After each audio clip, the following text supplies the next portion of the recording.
We have had a very challenging garden season.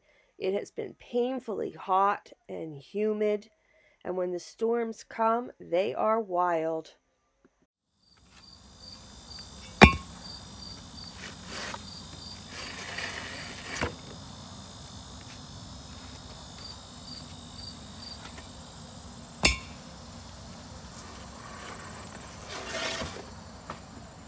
I wanted to do this yesterday, but I just ran out of time. But it's time to cut the cabbages, or at least most of them. So I'm going to go ahead and do that now. I see I missed an onion from the other day. So we'll take him out and put him in the other building. This box has worked really well. This is the very first year that I have actually been able to grow cabbages without having issues with the cabbage moth. Really, very, very first time. These boxes may not look real cute, but boy, did they work. Ugh. Holy moly. Now that's a cabbage. I'm very pleased with that. We'll take the outer leaves off to save it, but wow, that is one handsome looking cabbage. That's one. These are supposed to be a flat Dutch cabbage, but they're not very flat. But there's another good one. So that's two, because I love coleslaw. I do not like cooked cabbage. I'm very fussy. I have a lot of things I like one way and one way only. I do not like cooked cabbage. I think that might come from growing up being a vegetarian, and everybody always cooks ham and cabbage. I do not like ham and cabbage. I don't like ham because I love pigs. Again, that is gorgeous.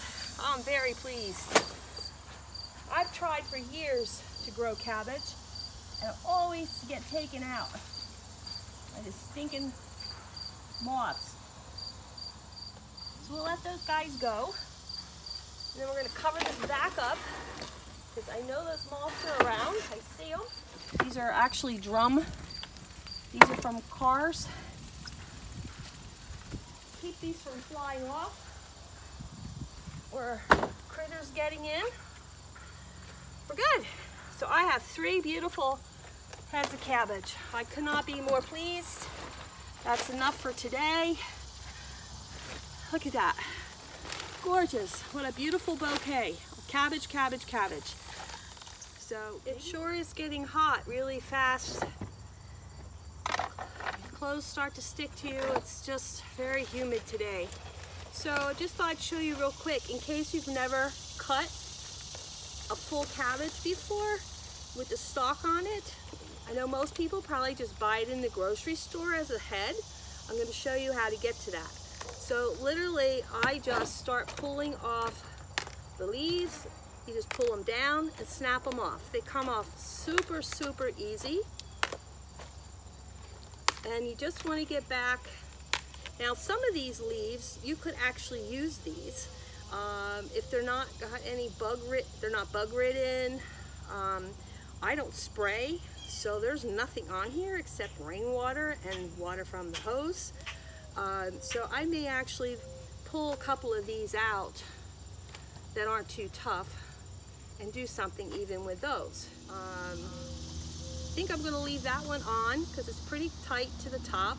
So when you actually get to the very tippy top, let me bring it closer to the camera. So when you actually get to the very top, you can leave those leaves on because it helps protect it. And I'm just going to cut the stem back some. I'm not going to completely cut it off, but I'm going to cut it back a little bit.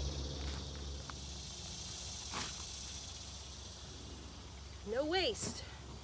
What I pull off is going directly into the compost pile.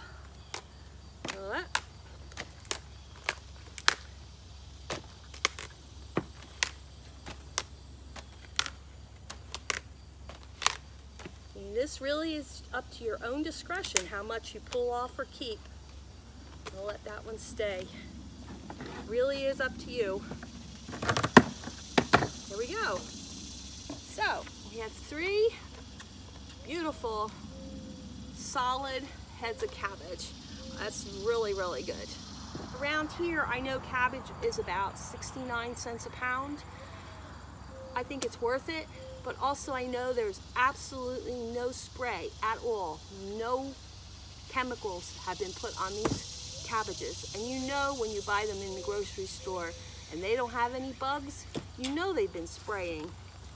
So it's worth the investment of time to grow cabbages. So next, at Weedy Acres, I'm about growing not necessarily the biggest and the most, but the best quality and enough that I can survive on throughout the year. Thanks for watching.